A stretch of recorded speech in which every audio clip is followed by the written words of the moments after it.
Selamat siang, rekan-rekan mahasiswa baru Universitas Indonesia. Saya Pendeta Jimmy Sormin, Sekretaris Eksekutif Bidang Kesaksian dan Ketuaan Ciptaan Persekutuan Gereja-Gereja di Indonesia.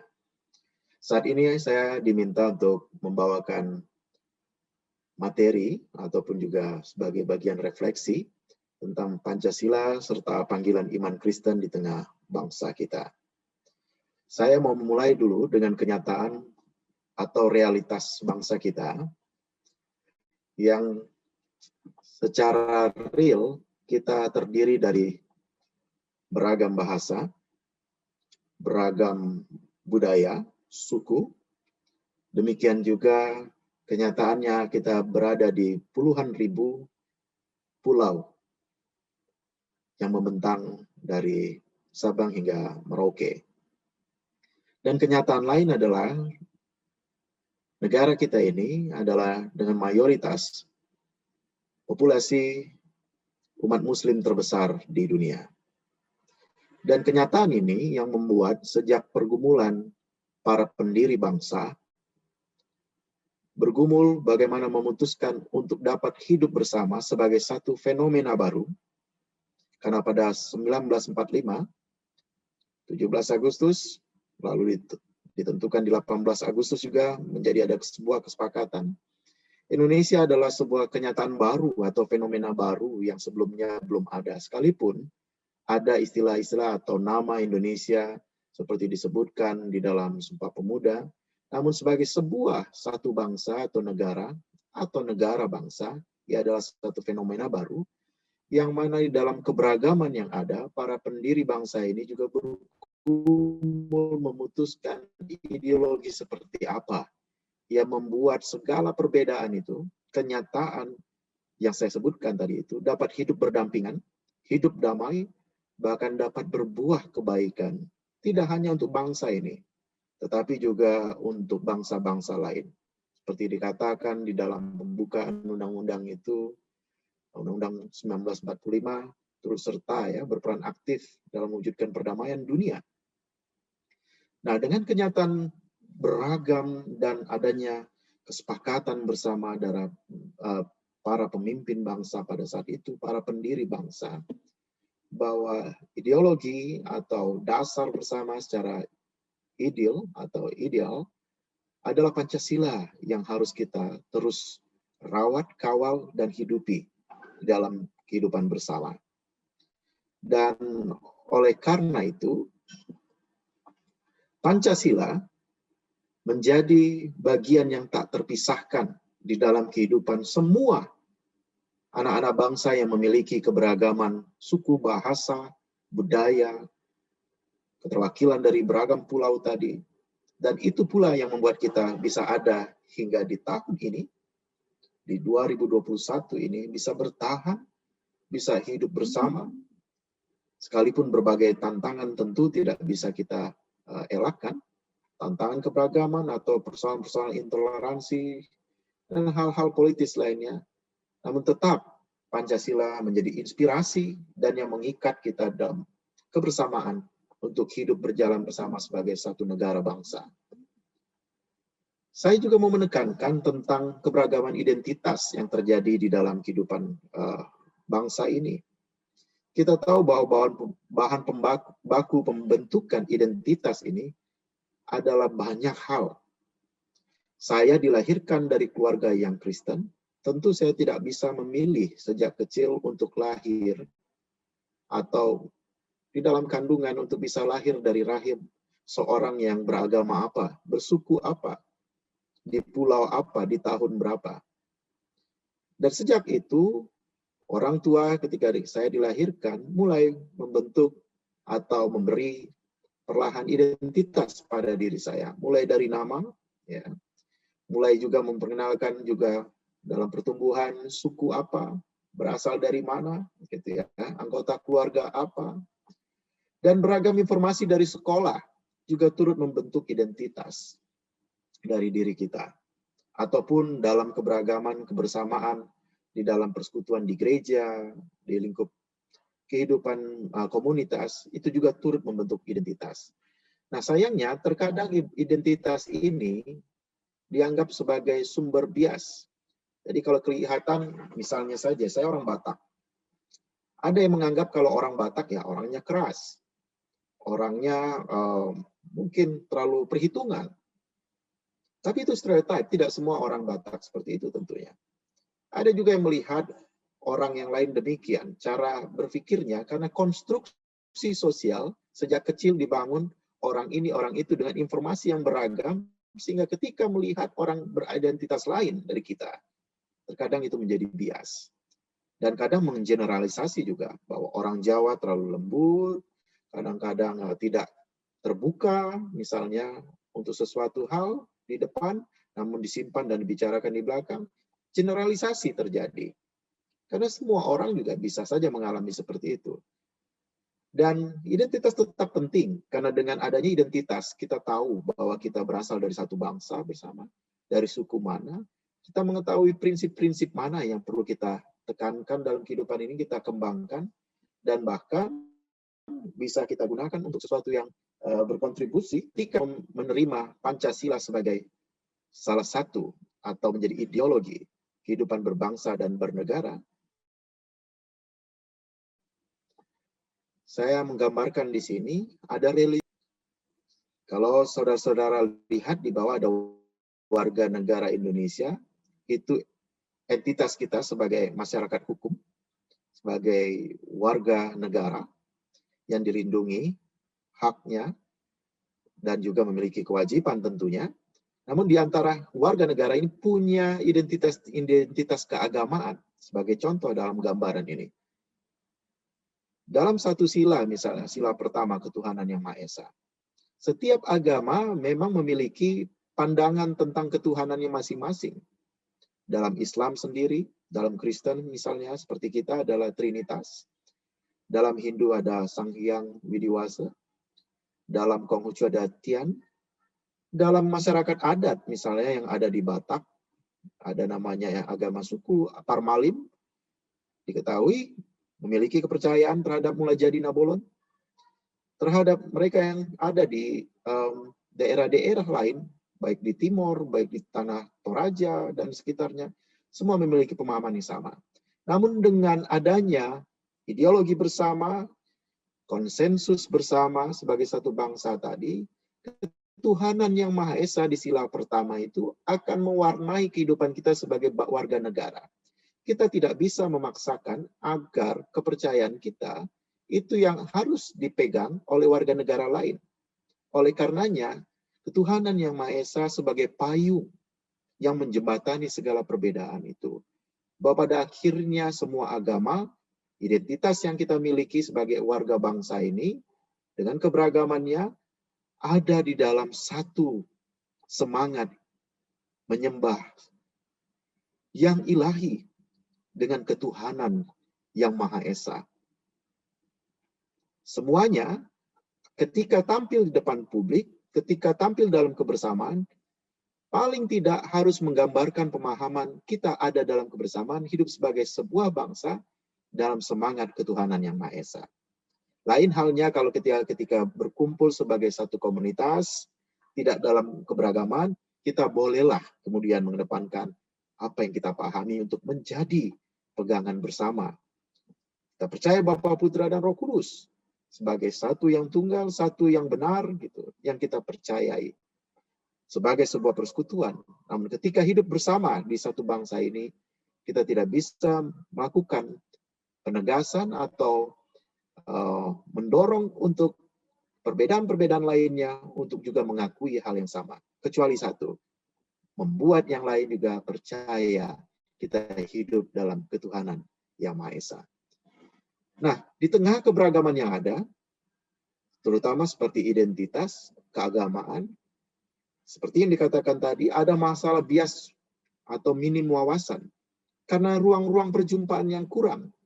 Saat ini sekolah-sekolah dari kecil, mulai dari PAUD misalnya, sudah mengikuti agama tertentu, sampai dengan SMA dan perguruan tinggi. Untuk sekolah-sekolah privat. Sekolah Kristen, PAUD-nya Kristen, SD-nya Kristen, SMP Kristen, SMA Kristen, kuliahnya misalnya sampai di universitas Kristen pula. Ruang-ruang perjumpaan dengan yang lain, keberagaman yang lain itu terkadang membuat kita minim wawasan. Syukur-syukur saudara-saudara berada di Universitas Indonesia, jadi ada keberagaman, ada ruang-ruang perjumpaan dengan yang lain. Atau kita bisa mendapatkan nilai-nilai yang lain kita pelajari dan maknai bersama. Nah, persoalan minimnya wawasan ini banyak dialami warga masyarakat. Sehingga terjadilah mulai pelabelan negatif, ada stigma. Ini lebih daripada sekedar stereotip. Hanya melabelkan seorang, bahwa Batak itu keras, suaranya kuat, ada juga kadang di label orang Batak pintar nyanyi gitu ya, dan seterusnya. Tapi ini lebih lagi dari itu, stigma. Orang Batak makan orang misalnya, atau apapun itu yang digunakan. Ada penggunaan istilah-istilah yang negatif, yang membuat hal-hal terkesan sara, diskriminatif, karena minim wawasan tadi. Akhirnya muncul prasangka. Dengan adanya prasangka, hadir pula kebencian. Dan kebencian itu kemudian bagi sebagian orang dimanfaatkan untuk dipolitisasi atau untuk menekankan apa kepentingan dirinya, egoisme, baik pribadi maupun kelompok. Dimanipulasi kebencian itu sehingga terjadilah konflik di dalam masyarakat untuk kepentingan diri maupun sekelompok orang. Dan akhirnya untuk memperkuat itu, upaya politisasi dan menguatkan ego masing-masing itu, disebarkanlah hoax atau ujaran kebencian atau hate speech di mana-mana. Dan bangsa ini semakin tersegregasi secara sosial di masyarakatnya. Dan itu yang kita saksikan dalam beberapa tahun terakhir. Dalam riset yang dilakukan oleh Wahid Foundation misalnya, saya gambarkan.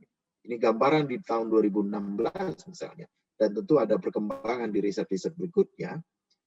Kita bisa lihat bahwa fenomena diskriminasi, fenomena kekerasan, fenomena kebencian, perbedaan dari identitas masing-masing tadi yang dipolitisasi itu telah menciptakan fenomena gunung es, di mana kalau kita melihat di media sosial, di pemberitaan-pemberitaan secara online maupun juga cetak, yang muncul ya kekerasan, ada orang yang ikut kegiatan radikal misalnya, ada yang mengikuti kegiatan-kegiatan terorisme misalnya, dan seterusnya. Tapi itu baru pucuknya, pucuk gunung es. Sementara di bawah lapisan air, di bawah gunung es itu, ada begitu besar pondasi di bawahnya, yang ternyata didukung dengan paham-paham yang radikal dan terus berkembang dan ibarat bom waktu yang akan meledak bisa kapan saja. Dan itu juga terpapar pada mahasiswa, kaum intelektual, bukan yang hanya dengan pengetahuan yang rendah atau latar pendidikan yang biasa, namun hingga mahasiswa di perguruan tinggi sendiri sudah cukup banyak yang terpapar dengan paham-paham yang radikal. Dan juga di bawahnya lagi kita lihat ada fanatisme, ya, kurangnya cara berpikir yang kritis, kurangnya empati, dan juga adanya prejudis, prasangka-prasangka, pikiran-pikiran yang buruk yang seperti saya gambarkan tadi. Itu semua menjadi pondasi yang lama-kelamaan akan muncul sewaktu-waktu persoalan-persoalan sosial yang dapat mengorbankan banyak hal. Dan oleh karenanya kita harus menyadari bahwa ada entitas kelompok-kelompok demikian di tengah masyarakat kita yang memang sejak awal atau kemudian dikelola untuk tidak menyenangi ada beberapa hal, yaitu pilar dari bangsa ini, yaitu pertama Pancasila, seperti yang dikemukakan sejak awal, menjadi landasan kehidupan bersama kita secara ideal. Ada Undang-Undang Dasar 1945, Bhinneka Tunggal Ika, dan NKRI sebagai satu semangat persatuan kita yang tak terpisahkan. Dan kelompok-kelompok ini mau menyerang 4 pilar tadi, karena satu pilar saja yang bisa terkalahkan atau tergoyahkan dan dirobohkan, pilar-pilar yang lain menjadi lemah. Dan kita sebagai warga bangsa, mahasiswa-mahasiswa baru saat ini di Universitas Indonesia, mahasiswa Kristen secara khususnya dalam kelompok ini, mempunyai tanggung jawab iman, tanggung jawab pribadi juga, untuk bagaimana mengedepankan 4 pilar itu, untuk tetap kokoh, sehingga kehidupan bersama sebagai umat yang diutus Tuhan di tengah bangsa ini, umat yang mendatangkan damai sejahtera, ya kita tahu di dalam Alkitab bahwa usahakanlah kesejahteraannya kota dimanapun engkau diutus. Demikian juga kita diutus tengah dunia ini bukan karena kebetulan. Umat Kristen ada di tengah bangsa ini adalah karena rahmat Tuhan. Sebagaimana kemerdekaan bangsa kita dikatakan oleh para pendiri bangsa, disepakati bersama atas berkat rahmat Tuhan yang maha kuasa. Bukan karena kuat dan hebat kita maka bangsa ini bisa berdiri. Bangsa ini merdeka, bangsa ini bertahan hingga saat ini. Tetapi karena rahmat Tuhan, ada misi ilahi yang dipercayakan kepada saudara-saudara, tiap-tiap pribadi, untuk berkontribusi dalam membangun bangsa ini dan menjadi berkat bagi bangsa ini. Bahkan ketika kita bisa mengupayakan itu, kita pun menjadi berkat pula bagi bangsa-bangsa lain yang bergumul di tengah-tengah perbedaan yang ada. Saya mau menggambarkan misalnya dengan aksi-aksi kurangnya wawasan dan munculnya radikalisme di tengah-tengah kita. Ada gambar di sini, apa yang saudara-saudara mungkin rasakan atau pikirkan ketika melihat ini? Gambar pertama ini. Biasa muncul di warga gereja misalnya, ya, bahwa umat mayoritas, warga mayoritas, sangat hidup dalam kekerasan. Tergambar dari fakta, cuplikan gambar ini yang direkam yang diambil dari beberapa media. Namun kalau kita lihat dalam gambar ini, ternyata di agama-agama lain, umat beragama lain, termasuk Kristen sendiri, juga ada gerakan-gerakan radikal di dalamnya.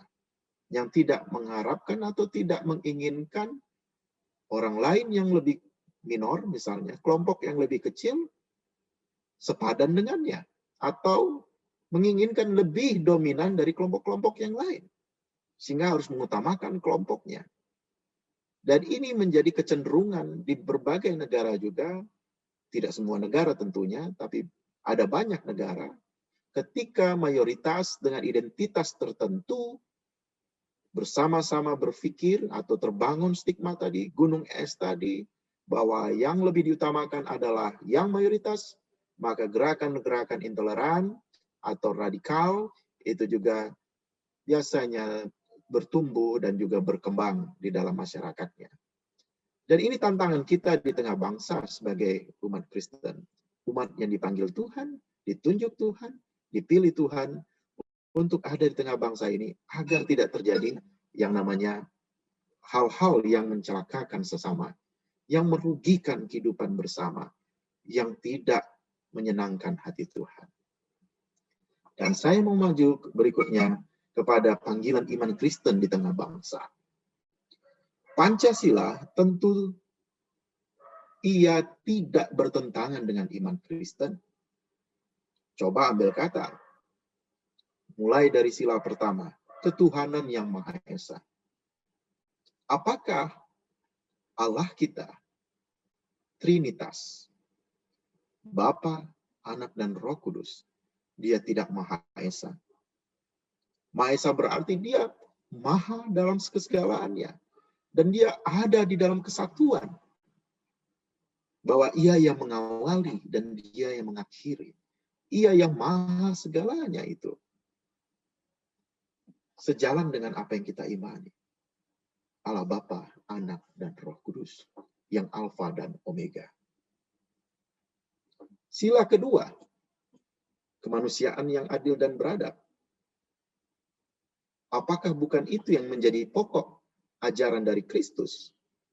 Supaya kita memanusiakan manusia yang lainnya. Menjadi satu persekutuan tubuh Kristus yang beradab. Yang dapat menjadi contoh, yang dapat menjadi model, yang dapat menjadi berkat. Ibarat garam dan terang di tengah dunia. Menjadi manusia yang memanusiakan manusia lainnya, sekaligus juga memastikan terjadinya keutuhan ciptaan Tuhan. Karena itu mandat ilahi yang tidak pernah hilang yang Tuhan berikan kepada kita sebagai manusia.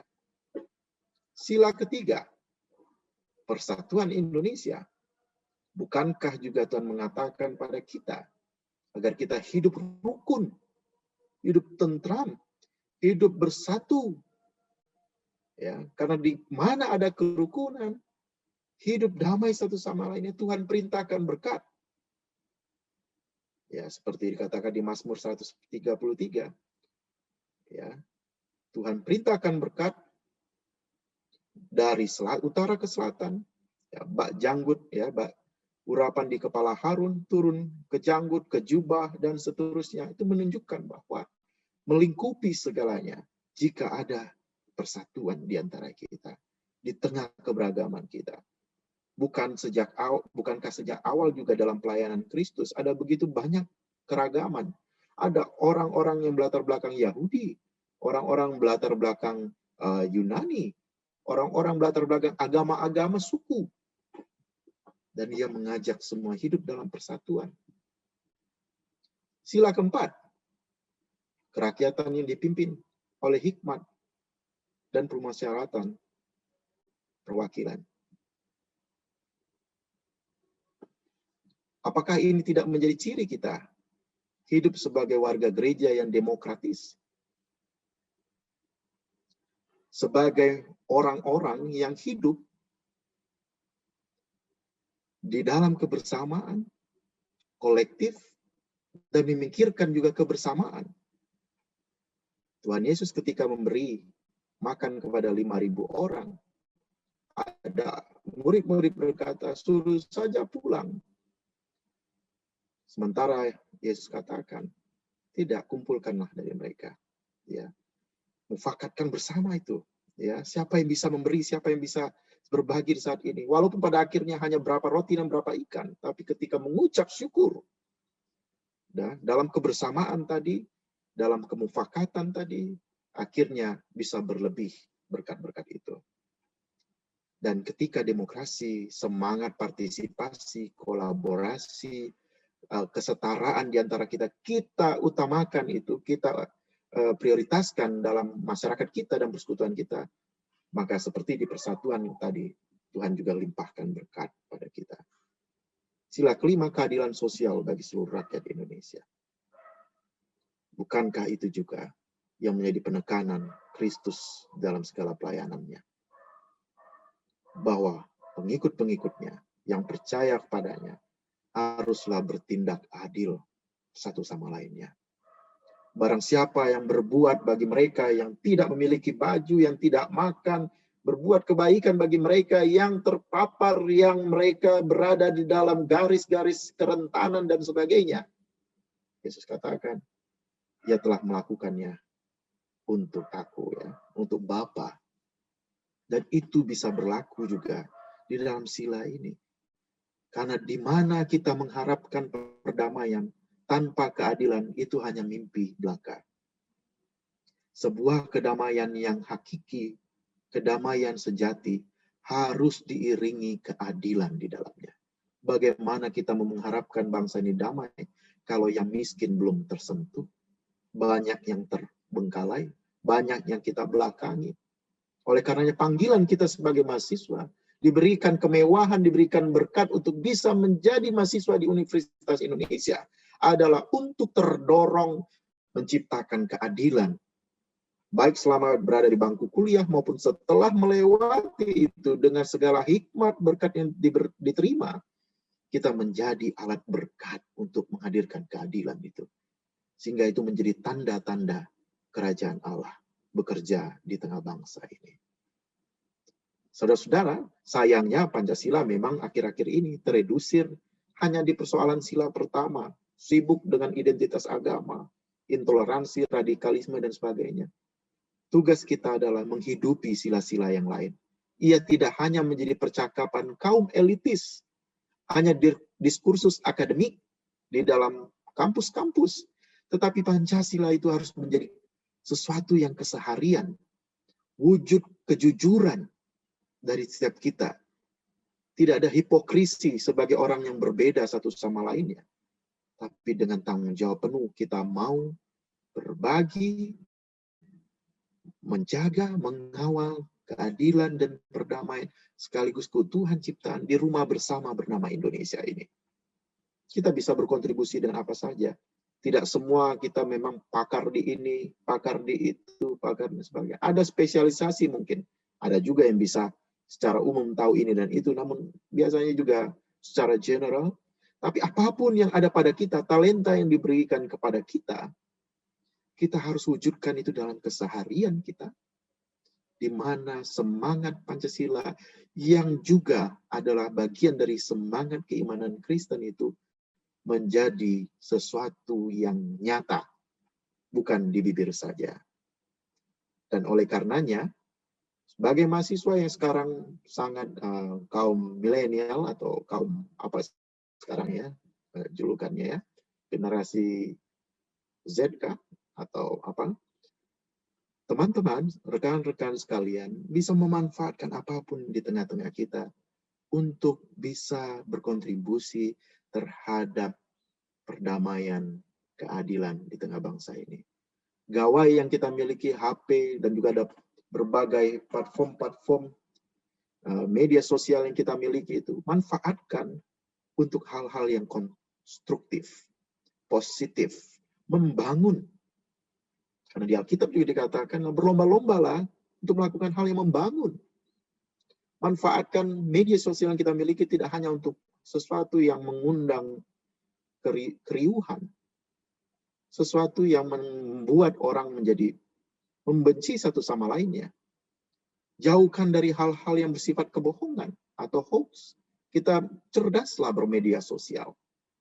Sampaikan pesan-pesan damai di dalam media sosial yang kita miliki. Tentu mungkin terlalu lebay kalau dibilang tiap detik kita post sesuatu story kita tentang pesan damai dan lain. Nggak mesti begitu. Tapi pesan damai itu harus ada dalam pikiran kita, menjadi misi kita. Supaya dengan apapun yang kita miliki, misi itu bisa tercapai. Dan kita juga turut ambil bagian mengkritisi sebagai kaum intelektual.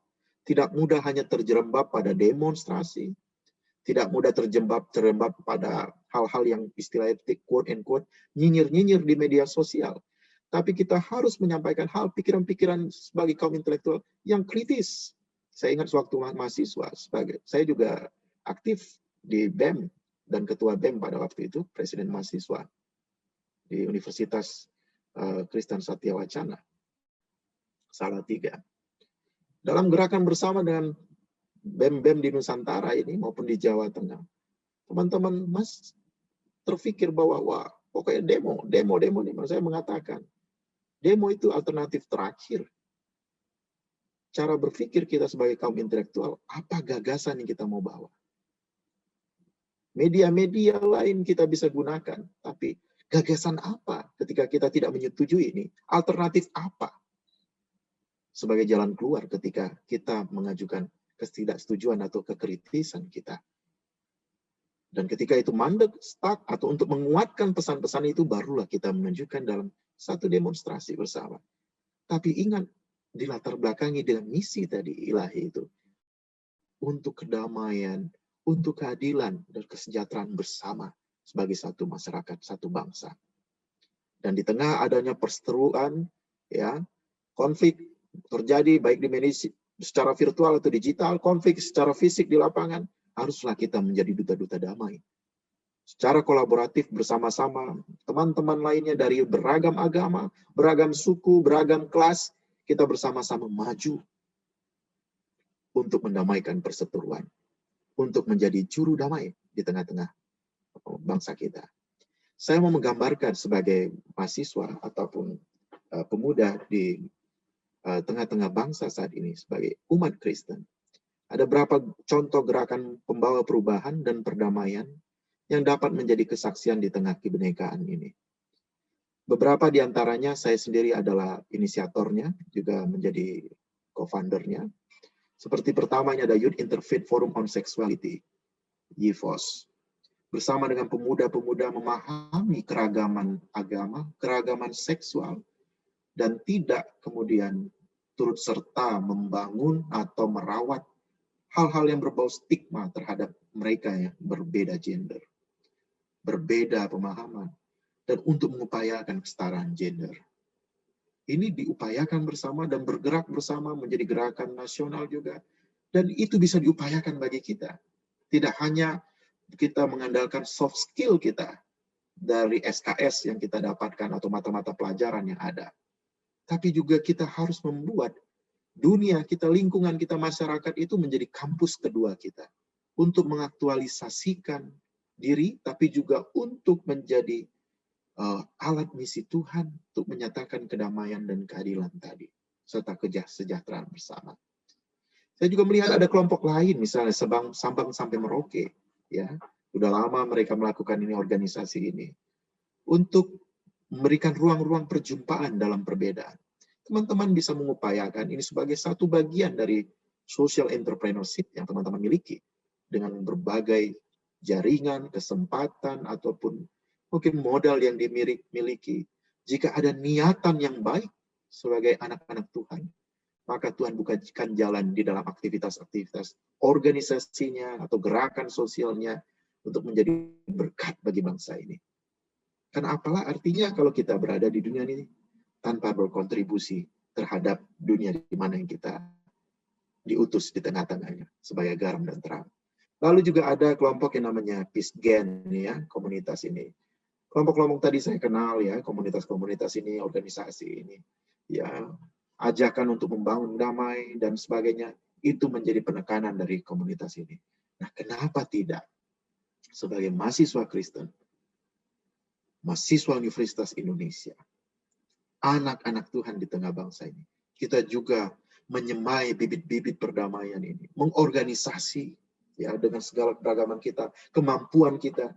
Tidak mesti harus dalam rupa-rupa yang saya sebutkan atau contohkan dari organisasi tadi, tapi core-nya, intinya adalah bagaimana pesan damai, kasih, keadilan itu bisa kita wujud nyatakan di dalam keberadaan kita sebagai mahasiswa saat ini. Tentu perjuangan panjang untuk melalui setiap mata kuliah ataupun juga tugas-tugas yang ada di kampus yang menjadi kewajiban, itu menjadi salib bagi kita. Tapi ada salib juga, itu salib sosial, tanggung jawab sosial kita untuk menjadi berkat bagi bangsa ini, di mana Tuhan mengutus kita. Ibarat pepatah, harimau mati meninggalkan belang, gajah mati meninggalkan gading, manusia mati meninggalkan nama. Artinya, hanya nama yang kita tinggalkan di dunia ini. Dengan segala upaya-upaya kita menuntut pendidikan, melakukan ini dan itu. Namun nama seperti apa yang akan kita tinggalkan? Warisan apa? Legacy apa yang kita bisa tinggalkan bagi Nusantara ini? Bagi masyarakat di mana kita hidup? Bagi kampus kita? Sehingga ketika kita tidak ada pun di dunia ini, orang akan mengingat-ingat segala perbuatan yang dapat dijadikan teladan, yang dapat menjadi panutan atau hal yang baik untuk ditiru oleh karena keberadaan kita diutus Tuhan untuk hidup di dunia ini, walaupun hanya sekali. Dan semakin kita bisa melakukan yang terbaik untuk Tuhan, memuliakan nama Tuhan, maka percayalah, intelektual kita, seperti dikatakan, takut akan Tuhan adalah awal dari segala pengetahuan. Maka dengan segala ketakutan, rasa takut akan Tuhan, tunduk padanya, dan mau menyerahkan segala perbuatan kita untuk memuliakan namanya, dan beragam aktivitas untuk Nusantara ini, untuk menciptakan perdamaian dan keadilan itu, maka hikmat diberikan kepadamu untuk menjadi pribadi-pribadi yang sukses, pribadi-pribadi yang dihandalkan, pribadi-pribadi yang membanggakan keluarga, masyarakat, dan bangsa. Selamat menempuh perkuliahan dengan jenjang waktu, masing-masing punya zona waktunya sendiri-sendiri, ya. Jangan terlalu terpukau ataupun terdiskriminasi, ya, ataupun terintimidasi. Kok orang ini sudah lulus di tahun ini, kok ini bisa jadi, ini bisa ini. Enggak. Kita masing-masing punya zona waktu masing-masing, tapi dalam zona waktu itu, jadikanlah kita begitu bertanggung jawab dalam mengemban tugas kita, sehingga kita menjadi pribadi-pribadi yang menyelesaikan semua tanggung jawab di universitas ini, yang membanggakan, yang berkesan, dan berbuah kebaikan buah kasih, dan seterusnya. Tuhan berkati, sampai jumpa kembali.